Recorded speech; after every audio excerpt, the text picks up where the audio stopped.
فتقوا اللہ واتیون، تقوی کرو اللہ سے اور میری اطاعت کرو۔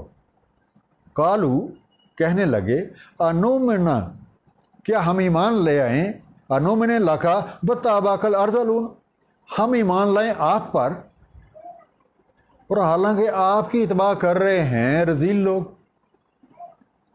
اب رذیل کہتے ہیں جو کم حیثیت، کم حیثیت۔ اب قوم نوح جو ہیں، ان کے جو بااثر افراد تھے وہ مختلف انداز میں حیل و حجت کرتے رہتے تھے، جن میں ایک یہ بھی تھی کہ جناب آپ کے جو پیروکار ہیں یہ تو غریب غربا ہیں، یہ کمزوری ہیں، کیونکہ وہ یہ سمجھتے تھے کہ یہ جو غریب غربا ہیں یہ تو اندھی پیروی کر رہے ہیں، نہ ان کی اپنی کو عقل ہے نہ ان کو اپنی سمجھ ہے، بھئی ساری سمجھ وہ تو ہمارے پاس ہے۔ بڑا مان تھا انہیں اپنی عقل پہ، اپنی سمجھ پہ، اور وہ یہی اصرار کرتے تھے جناب آپ کی بات تب سنیں گے، پہلے ان کو اپنے سے دور کریں، ان کو نکالیں یہاں سے، ہم تو ان کے ساتھ بیٹھ نہیں سکتے، بھئی میں چودھری ہوں، میں کسی کمیز نال کیوں ماما۔ تو بڑا مان تھا انہیں ان چیزوں کا۔ کالا، تب نبی کا آپ جواب دیکھیے، کالا فرمایا، وما علم بما کانوا یعملون، نہیں مجھے علم کی یہ کیا کرتے ہیں، بھئی میری اس بات سے غرض نہیں ہے کہ یہ کام کیا کرتا ہے، اس کی ذات کیا ہے، کہ جناب یہ جو ہے یہ فصلوں کو پانی لگاتا ہے، یہ گوڈیاں کرتا ہے، یہ فصل کاٹ رہا ہے، یہ کوئی نالیوں کی صفائی کرتا ہے، یہ کپڑے سیتا ہے، اس بات سے میری کوئی غرض نہیں ہے۔ ان حسابہم الا علی ربی، ان کا حساب کتاب تو میرے رب پہ ہے۔ لو تشعرون، اگر تم سوچو تو یہ بات تمہیں بھی سمجھ آ جائے گی۔ وما انا بطارد المؤمنین، میں نہیں ہوں کہ ان کو دور کر دوں، میں نہیں ہوں کہ دور کر دوں ان مومنین کو، جو مومن ہوئے ہیں، جو اللہ کی مان رہے، میں انہیں کیسے دور کر دوں۔ انا انا الا نذیر مبین، میں تو ہوں صرف ایک واضح طور پہ خبردار کر دینے والا۔ اب حضرت نوح علیہ السلام نے یہ جواب دیتے تھے، بھئی ان کا غریب ہونا کوئی عیب نہیں ہے، اور تمہارا امیر ہونا کوئی ایسی قابل فخر بات نہیں ہے۔ یہ جو اس وقت ہمیں یہ نظام بنے ہوئے نظر آ رہے ہیں کہ کوئی امیر ہے کوئی غریب ہے، یہ انسانوں کے اپنے بنائے ہوئے ہیں، اس کا رب کے ساتھ کوئی تعلق نہیں ہے، یہ انسانوں نے خود ڈویژن بنائی ہے۔ اللہ نے سب کو ایک جیسا پیدا کیا ہے۔ اگر آج تمہارے پاس دولت کے انبار ہیں تو اس میں تمہارا کوئی ایسا کمال نہیں ہے، اور اگر ان کے پاس نہیں ہے تو ان کا کوئی ایسا جرم نہیں ہے، اور یہ کوئی ایسی چیز ہے نہیں کہ یہ جو ظاہری شان و شوکت ہے ہم اس کو ایک معیار کنسیڈر کریں کہ یہ ایک بزرگی کا معیار ہے۔ کالو، کہنے لگے، لئن لم تنتہ یا نوح، اے نوح اگر آپ باز نہ آئے، اگر آپ منع نہ ہوئے ایسی حرکتوں سے، ایسی باتوں سے، لنکونن من المرجومین، تو ضرور کر دیں گے ہم آپ کو رجم، پتھر مار مار کے آپ کو ہم رجم کر دیں گے۔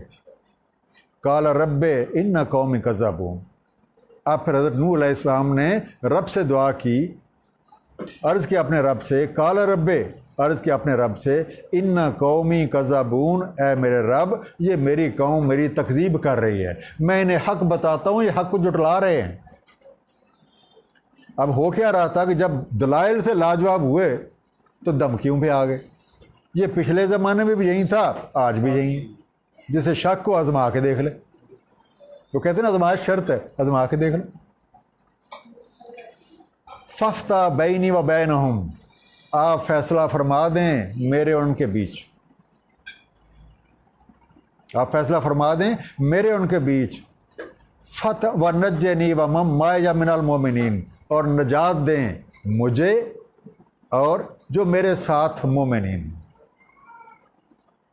کہ آپ فیصلہ فرما دیں میرے اور ان کے مابین ایک دو ٹوک قسم کا فیصلہ، کسی کو شک شبہ نہ رہ جائے کون صحیح تھا اور کون غلط تھا، اور مجھے اور جو میرے ساتھ مومنین ہیں ان کو آپ اپنی کرم نوازی سے نجات بخش دیں۔ فن جائے نہ ہو، پھر ہم نے نجات دے دی، فن جائے نہ ہو ومم ما ہو، تو ہم نے نجات دے دی نوح علیہ السلام کو اور جو بھی ان کے ساتھ تھے، فل فلک المشحون، ایک بھری ہوئی کشتی میں، ثم اغرقنا بعد الباقین، تو پھر غرق کر دیا جتنے بھی باقی تھے۔ نوح علیہ السلام اور جو ان کے ساتھ مومنین تھے ان سب کو نجات دیتی، باقی جتنے تھے سب کو غرق کر دیا۔ ان فی ذالک لآیا، اب اس بات میں ایک نشانی ہے، ایک پیچھے بھی ذکر آیا تھا، ایک ادھر بھی ذکر آیا ہے کہ اس بات میں یہ جو حقیقت تمہیں بتائی جا رہی ہے اس میں ایک نشانی ہے۔ وما کان اکثر مومنین، نہیں ہے اکثر لوگ اس بات کو ماننے والے۔ وَإِنَّ رَبَّكَ لَهُوَ الْعَزِيزُ الرَّحِيمُ، بے شک تیرا رب ہے عزت والا، رحم فرمانے والا۔ اب اس رکوع میں ایک انتہائی بریف طریقے سے، ایک انتہائی اختصار کے ساتھ جو ہے قوم نوح کے بارے میں بیان فرمایا گیا، اور باقی تفصیلات کو چھوڑ کے صرف اور صرف جو ان کی طرز عمل تھی اس کو پوائنٹ آؤٹ کیا گیا ہے، اور چاند چیدہ باتیں بتا کے ان کا جو انجام ہے وہ ہمیں بتا دیا گیا ہے۔ اور ساتھ ہمیں اللہ کریم نے غور و فکر کی دعوت دی ہے کہ اس طرز فکر پہ یہ جو کچھ واقعات بتائے ہیں ان کے اوپر غور و فکر کرو، تاکہ تمہیں کوئی اچھی نصیحت حاصل ہو، کوئی اچھا سبق حاصل ہو، تاکہ تم خالق اور مالک حقیقی کے قریب ہو جاؤ۔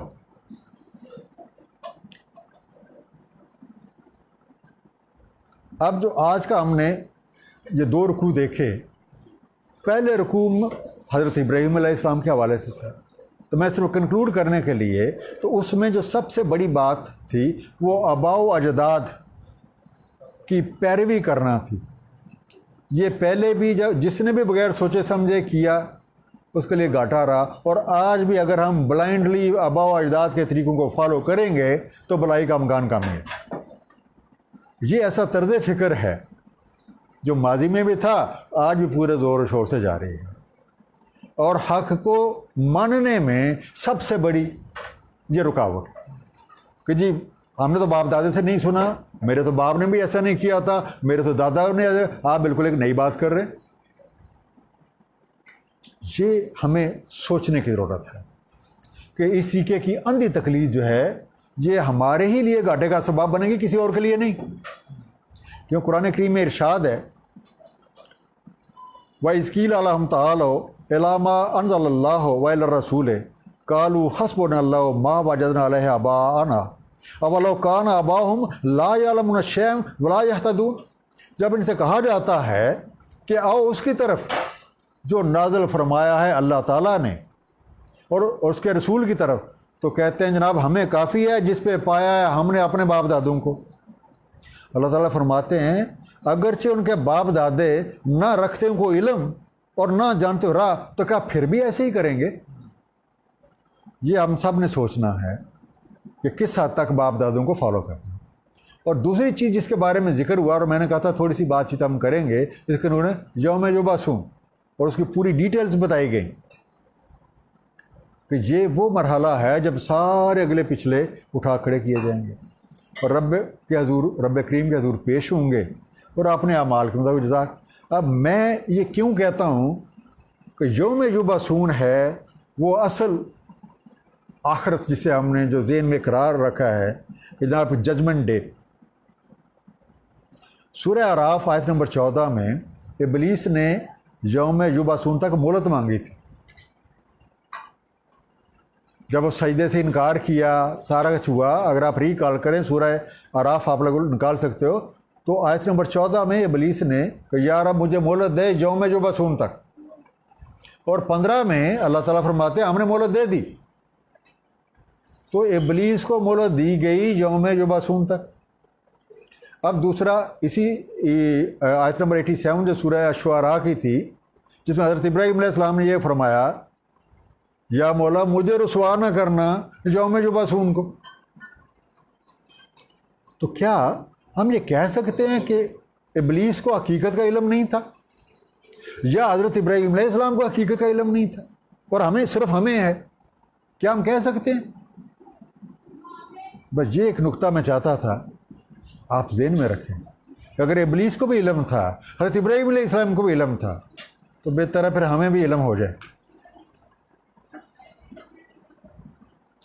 جو دوسرا رکوع آج ہم نے پڑھا تھا آیت نمبر 105 سے 122 تک، یہ حضرت نوح علیہ السلام کے بارے میں تھا، جس میں جو قوم کے سردار تھے ان کا ایک بڑا مطالبہ تھا کہ جناب آپ کے یہ جو کمزور لوگ ہیں اور معاشرے کے پس لوگ ہیں ان کو دور کریں، ہمیں بڑی چڑ آتی ہے ان سے۔ اب یہ طرز فکر ظاہر کر رہا ہے کہ ان کی سوچ انتہائی سطحی تھی، ان کا معیار صرف دولت تھا، دولت، دنیاوی جو حشمت. لیکن ہمیں معلوم ہونا چاہیے کہ دین اور دنیا کی سعادت جو ہے یہ ظاہری جو حشمت کے تابع نہیں ہے. اللہ تعالیٰ کے ہاں معیار صرف اور صرف تقوی ہے، نہ کہ کوئی خاندانی شرف، نہ کوئی عہدہ، نہ دولت، نہ شہرت. تو جو بھی اللہ اور اس کے رسولوں کی بات پہ سر تسلیم کرے گا اور خلوص نیت سے اس پہ عمل کرے گا تو انشاءاللہ کامیاب ہو جائے گا. اب دیکھیں دونوں رکوع میں ہم نے دو مختلف اقوام جو ہیں، حضرت ابراہیم علیہ السلام اور ان کی قوم، اور حضرت نوح علیہ السلام کی قوم جو ہے، ان کے بارے میں مختصر سے ایک جائزہ لیا. لیکن دونوں میں ایک چیز جو کامن ہے، آپ کہتے ہیں قدر مشترک، وہ تھی خود پرستی اور نفس پرستی. خود پرستی اور نفس پرستی کے بت. قوم ابراہیم آباء و اجداد کے طریقوں کی اندھی تقلید، اور قوم نوح علیہ السلام ظاہری دولت اور جو حشمت کو کامیابی کا معیار تصور کرنا. اب ان دونوں کا مقابلہ، ان دونوں قوموں کے مقابل کون تھے؟ اللہ کے بندے، انبیاء کرام، جن کے مد نظر صرف اور صرف اللہ کی رضا. اس لیے ضروری یہ ہے کہ ہم سارے اپنے اپنے گریبان میں جھانکیں اور اپنے طرز عمل جو ہم فالو کر رہے ہیں، جو عقائد ہم نے بنا رکھے ہیں، جو طرز عمل ہم نے اختیار کیا ہوا ہے، اس کا ٹوٹل غیر جانبداری کے ساتھ جائزہ لیں. کیونکہ اصل کامیابی اپنے مرضی کے بتوں کو خیر بات کہہ کے اللہ تعالیٰ کی مرضی کو نبی پاک صلی اللہ علیہ وسلم کے اسوہ حسنہ کے مطابق اپنانے میں. صدق اللہ العظیم. صلی اللہ علیہ خیر خلق سیدنا محمد وعلی آلہ وصحبہ وسلم تسلیما. اللہ تعالیٰ ہم سب کو عمل کی توفیق عنایت فرمائے.